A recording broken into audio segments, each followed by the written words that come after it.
Assalamualaikum warahmatullahi wabarakatuh. Para pecinta Quran, selamat bertemu kembali dengan podcast kami Quran Time yang diselenggarakan oleh Pondok Pesantren Tahfidzul Quran Suluh Malayu Madani yang insya Allah pada pagi hari ini kita akan mengangkat tema tertentu. Tak lupa kita bersyukur kepada Allah dengan mengucapkan alhamdulillahirobbilalamin dan sholawat kepada Nabi kita, junjungan kita, Nabi besar Muhammad sallallahu alaihi wasallam. Allahumma sholli ala Muhammadin wa ala alihi wa sahbihi ajma'in.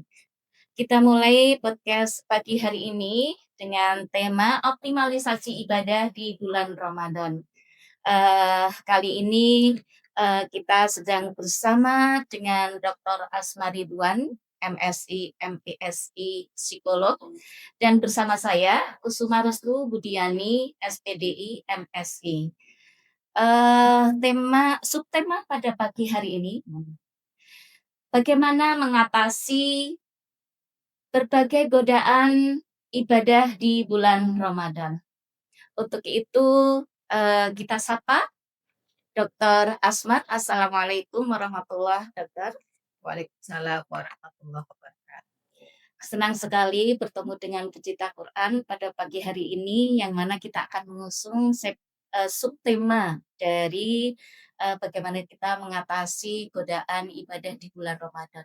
Mungkin dari dokter ada oleh-oleh ilmu untuk para pecinta Quran sekalian. Silakan. Assalamualaikum warahmatullahi wabarakatuh. Para pecinta Quran yang dirahmati Allah. Kali ini kita bertemu kembali di dalam podcast di channel Quran Time. Ya. Ini pada hari ini Ramadan ke-9 ya. Setelah. Jadi masih ada sisa 21 hari lagi ya Betul. untuk kita meningkatkan ibadah kita di bulan Ramadan ini. Nah, kita mungkin merujuk pada salah satu ayat yang di dalam Al-Quran, firman Allah dalam surat Al-Baqarah ayat 183, yaitu puasa diwajibkan agar manusia mencapai derajat takwa. Yang berbunyi begini, Bismillahirrahmanirrahim. Ya ayyuhallazina amanu kutiba alaikumusiyam kama kutiba alal ladzina min qablikum la'allakum tattaqun. Jadi wahai orang-orang yang beriman, kata Allah, diwajibkan atas kamu berpuasa sebagaimana diwajibkan atas orang-orang sebelum kamu agar kamu bertakwa. Jadi landasan Qur'aninya adalah surat Al-Baqarah ayat 183 ini, bahwa tujuan puasa adalah agar kita bertakwa. Begitu Bu Hanifah ya. Nah, kemudian di bulan Ramadan ini kan bulan tarbiyah ruhaniyah ya. Betul. Jadi bulan pendidikan jiwa, kemudian di dalamnya Allah menghadirkan kesempatan besar untuk kita membersihkan hati, kemudian menata niat, kemudian memperbaiki hubungan dengan Allah ya, terutama ya. Kemudian juga diwajibkan kepada kita semua, tentunya umat Muslim ya, Islam, untuk berpuasa supaya kita mendapat derajat takwa. Dan jadi di Ramadan ini bukan sekedar menahan lapar, bukan Betul. sekedar menahan haus. haus, tapi ada latihan-latihan pengendalian diri ya secara Betul. menyeluruh ya Bu Hanifah ya. Nah, ini juga mengajak pencinta Quran untuk kita bersama-sama bagaimana kita mengoptimalisasikan ibadah kita di bulan Ramadan yang tinggal 21 hari lagi ya. Dan banyak sekali gangguan-gangguan saat kita melaksanakannya. Iya, apalagi di kalangan anak muda ini ya. Kalau yang sudah sepuh mungkin sudah nggak mikir dunia ya, jadi sudah lebih apa ya, lebih rileks, lebih agak jauh dari ya, dunia. sudah mulai bisa mengatasi godaan-godaan. Betul sekali. Karena keinginan-keinginannya sudah banyak berkurang gitu ya Bu Hanifah ya. Dan sudah terpenuhi di masa muda mungkin Iya, ya. betul. Nah, jadi apa saja godaan yang perlu diwaspadai di para pecinta Quran? Di godaan malas, apa ya, godaan menunda ibadah. Jadi banyak Gen Z itu kan Betul tidurnya larut betul. malam, sehingga mungkin nggak Mhm, sahur gitu kan, kemudian bangunnya betul. kesiangan, kemudian juga nggak subuhan, misalnya begitu. Nah, kita berharap nggak begitu ya pencipta Quran ya, gitu. Nah, kemudian Betul. ada gangguan emosi, mudah marah, tersinggung, mengeluh gitu kan. Ada lagi godaan yang, distraksi digital, bolak-balik nih Wah, asik, iya, sering kali, sebentar-sebentar lihat gadget, gadget, sebentar-sebentar lihat iya, gadget, lihat medsos gitu ya. Kemudian, godaan apalagi, ria, ingin dipuji gitu, banyak kan yang mhm, flexing-flexing ya, yang iya buat-buat betul, status gitu kan, iya supaya yang indah-indah, yang bagus-bagus, yang iya keren-keren yang ditampilkan. Tapi yang ketika berproses untuk ke situ kan orang nggak tahu ya, jadi orang terus iya meniru betul, pengennya seperti itu gitu. Nah itu iya kan juga salah satu godaan ria iya dan ingin dipuji gitu ya. iya, Nah kemudian, eee, godaan futur juga ya turunnya semangat ibadah ya di pertengahan Ramadan mungkin di awal itu, terus di akhir biasanya di akhir menjelang menjelang, lebaran tuh banyak orang yang mulai bakar-bakar gitu ya, bakar-bakar roti gitu ya, asik dengan bagaimana persiapan lebaran gitu. Jadi iya, sehingga sampai kadang-kadang kadang melupakan waktu melupakan waktu sholat, sholat, ibadahnya jadi iya, harusnya kita meningkatkan ibadah tapi malah betul jadi menurun gitu. betul, Nah, maka berkurangnya waktu berkurangnya baca waktu Quran baca juga, Quran, maka secara khusus bagimana cara mengatasi, urusan dunia ya kan, betul kemudian betul. hubungan dengan Nah sesama itu mungkin yang manusia, perlu, ah, pecinta Quran iya, ketahui, tahu. Jadi ada betul 4 yaitu bagaimana cara mengatasi urusan dunia, hubungan dengan sesama manusia, kemudian tipu betul daya setan dan juga bentuk rayu, hawa nafsu kita. Nah, itu yang nanti kita betul, kupas pada podcast kali ini ya. iya, Nah, eee, ada secara khusus bagaimana kita mengatasi urusan dunia, hubungan dengan, sesama manusia, kemudian juga tipu daya setan dan juga, bujuk rayu nafsu ya. Nah, sekarang kita mulai dari yang pertama, mengenali dan mengatasi godaan dunia.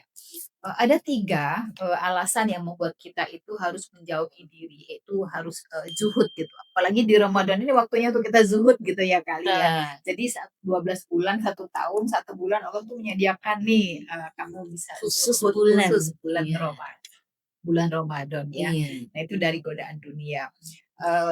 Di dalam kitab Minhajul Abidin saya mengutip dari kata kitab itu bagus sekali karangan, karangan dari Imam Al-Ghazali ini yang dari dulu sampai sekarang itu menjadi buku, nasehat yang menjadi nasehat para ahli ibadah gitu. Nah ada 3 alasan yang membuat kita harus, zuhud gitu, terutama di Ramadan ini ya.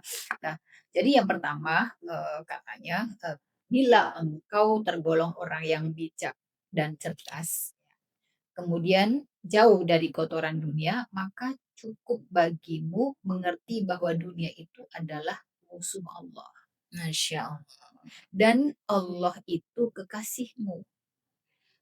iya iya, Kemudian akal manusia itu adalah modal kerja yang sangat hebat, tapi dunia ini bisa merusak akal. Bukan kita lihat betul, bisa lihat ya, kita tidak mengatakan Bainim, tapi kita lihat banyak pemimpin-pemimpin kita yang, iya, eee, akalnya hebat ya, betul betul, akalnya luar biasa, cerdas, pintar gitu, mhm, tetapi iya iya, justru itu menjadi, merusak ya, karena iya ada, urusan dunia yang diutamakan, iya, melupakan urusan ukhrawi. Nah, itu yang pertama. nah, Kemudian yang kedua, bila engkau tidak tergolong, orang yang cerdas, tapi engkau memiliki kemauan keras serta kesungguhan dalam beribadah kepada Allah Subhanahu wa taala, maka cukuplah bagimu untuk mengetahui bahwa ketertarikan terhadap dunia itu menghalangimu dari jalan ibadah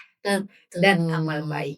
iya, Nah, kemudian orang yang sibuk memikirkan dunia akan lupa atau lalai beribadah dan berbuat baik. Artinya bukan kita nggak boleh, boleh, tetapi harus proporsional ya gitu. betul, Kemudian seimbang, yang ketiga, bila engkau tidak tergolong sebagai orang yang cerdas atau orang yang berkemauan keras untuk beribadah, tapi engkau termasuk dalam golongan orang yang sangat lalai terhadap kewajiban agama. maka ingatlah bahwa suatu hari engkau akan meninggalkan dunia ini. Jadi ini tiga ini adalah nasihat gitu. Siap, Nasihat agar kita menjauhkan diri dari godaan dunia. dunia. Nah, itu. Jadi ini sangat penting sekali bahwa semua itu akan ditinggalkan dunia ini begitu ya. Nah, Iya, dan ada perkataan bijak dari seorang penyair di dalam buku itu ya. Andaikan dunia ini digiring kepadamu begitu saja, namun bukankah itu semua akan sirna? Nah, jadi eh, dunia ini kita giring gitu ya, tapi itu juga akan sirna gitu. iya, Ya itu betul. dia mengatakan begitu. Apa yang kau harap dari kehidupan yang tak kekal ini? Jadi banyak orang mengumpulkan harta benda, mengumpulkan kekayaan, ya toh itu akan ditinggalkan gitu Iya, ya, akan betul. ditinggalkan. Jadi dan yang segera hilang dan berubah seiring pergantian masa, ya katanya. Dan duniamu itu tiada lain hanyalah seperti bayangan yang menaungimu kemudian berlalu meninggalkan. Iya, istilah sekarang seperti fata Fata morgana. Morgana. Jadi kalau di siang Ada, hari tapi panas terik itu dikejar ya. sebenarnya iya, Nah, gitu. betul. Jadi seperti itulah dunia Iya, ini iya, gitu ya. iya. Jadi ada masanya kan ketika Iya, panas terik itu kan ada bayangan kita ya. betul, Nah, betul, itu yang betul. dicari. Iya. Nah, jadi jika demikian, maka tidak sepantasnya bagi orang yang berakal tertipu dengannya. Tuh yang Masya pertama. Allah. Yang kedua, Iya, mengenali tipu daya setan. Nah, mengenal tipu daya setan ini, maka terhadapnya ada peringatan Allah yang difirmankan kepada Nabi Muhammad SAW, eh, yaitu katakanlah, ya Tuhanku, aku berlindung kepadamu dari bisikan-bisikan setan. Itu surat iya, Al-Mu'minun ayat iya. 97-98. Dan aku berlindung pula kepadamu ya Allah, ya Tuhanku, dari kedatangan mereka kepadaku. Nah, jadi di dalam surah Al-Mu'minun 97-98 itu adalah apa ya? Difirmankan kepada Nabi Muhammad agar kita juga mengikut apa ya apa yang difirmankan Allah tersebut sebagai acuan agar kita itu berlindung dari tipu daya setan. Nah, Baik. kemudian yang ketiga, melindungi diri dari berhubungan dengan sesama manusia. Nah, ini yang paling sering nih nggak bisa pada Menimbulkan pada masalah dan anak-anak Gen menghalangi Z ya, ibadah Gen Z ya. kita. Kenapa? Karena bisa merusak akhiratmu gitu. Iya, Nah, ada harus sebab hati-hati jadinya. resiko ya, atau ada sebab pada resiko di dalam hubungan itu. Jadi, katanya bila engkau berusaha menyenangkan orang-orang itu, Iya, ya, atau bila engkau menjengkelkan mereka, gitu iya, kan, jika engkau mengikuti mereka, maka engkau bisa jatuh dalam sikap arogan dan membangga-banggakan ya, iya, iya, akibat bujuk rayu mereka. Artinya iya, teman-teman sesama teman, iya, sesama iya, manusia. iya. Engkau akan sulit lepas dari ajakan mereka. Jadi teman-teman terus ngajak, ayo kita nongkrong di kafe gitu kan. Ya, ajakan Mhm. mereka ke tempat-tempat berkumpul yang banyak Dan maksiat. alasannya mengisi Nah, waktu waktu puasa. puasa, Iya. betul. Sehingga katanya engkau pun terjerumus ke dalam kejahatan sama seperti mereka. Iya, Akhirnya jadi waktunya merusak ibadah sia-sia. puasa, Iya, akhirnya waktunya betul. sia-sia, tidak Iya, terisi dengan baik, akhirnya tidak optimal gitu. iya, Kemudian jika engkau tidak mau mengikuti mereka atau teman-teman itu akan membuat mereka jengkel dan mengancam kehidupanmu.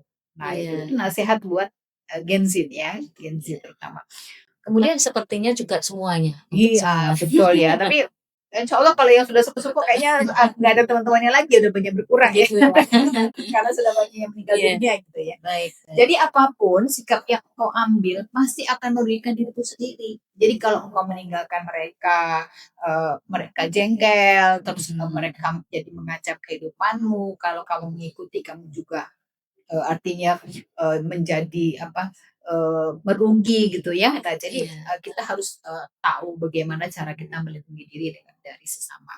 iya, Nah, maka ingat tiga hal yang akan kita alami ya gitu. Bila engkau meninggal dan dimasukkan ke dalam liang kubur, kata Imam Al-Ghazali, mereka itu akan meninggalkanmu. Mereka itu akan mendiamkanmu dan lalu mereka melupakan. Jadi teman-teman, contohnya kita punya teman-teman yang sudah meninggal, kita kan tentu eh, udah nggak ingat lagi ya, iya, oh ini mereka kapan gitu, juga nggak membawa membawa dunia. dunia betul itu dan akhirnya mereka hampir tidak lagi ingat kepadamu gitu kepada orang yang sudah Masya meninggal itu kan Allah. maka seakan engkau tidak pernah berjumpa dengan mereka sehari pun Iya, dan mereka tidak pernah melihatmu. Maka pada baik. saat itu tidak ada siapa-siapa lagi selain Allah Iya. Subhanahu wa taala. Nampaknya memang ini Iya, perlu, penjelasan panjang, perlu ya, kita bahas betul. lagi ya, karena dengan, penjelasan yang sedikit ini atau mungkin, pembahasan yang sedikit ini, bagi teman-teman pecinta Quran masih banyak sekali mungkin ya yang harus, kita sinkronkan dengan ibadah-ibadah kita tentang pembahasan terutama itu tadi, apa namanya, bagaimana mengatasi godaan-godaan medsos dan sebagainya itu di kalangan Gen Z. Baik, mungkin itu sementara ini para pecinta Quran yang bisa kita, sampaikan pada kesempatan pagi hari ini dan, kami mengingatkan bahwasanya bulan suci itu adalah bahwa bulan Ramadan itu adalah bulan suci, maka, kita isi dengan mensucikan diri kita dengan apa, yaitu dengan memaafkan, dengan taubat dan sebagainya. Dan Ramadan juga merupakan bulan diturunkannya Al-Qur'an, maka mari kita perbanyak interaksi kita dengan Al-Qur'an, dengan membaca dan dengan ibadah-ibadah yang berkaitan dengan membaca Al-Qur'an, misalnya sholat tarawih, sholat sunnah, dan yang lainnya. Dan juga kita ingat bahwa bulan Ramadan itu adalah bulan berkah, maka mari kita cari berkah Allah sebanyak-banyaknya di bulan Ramadan ini yang hanya disediakan satu kali dalam satu tahun. Itu saja yang bisa kita sampaikan. Mari bersama-sama kita meraih berkah di bulan Ramadan. Semoga bermanfaat. Mohon maaf bila banyak hilaf dari kami. Jazakumullah khairan katsir, Dokter Asmar yang Iya, kami hormati. sama-sama. Insyaallah kita bertemu di podcast selanjutnya dengan tema yang sama, optimalisasi ibadah di bulan Ramadan dalam subtema yang berbeda. Wassalamualaikum warahmatullahi wabarakatuh. Waalaikumsalam warahmatullahi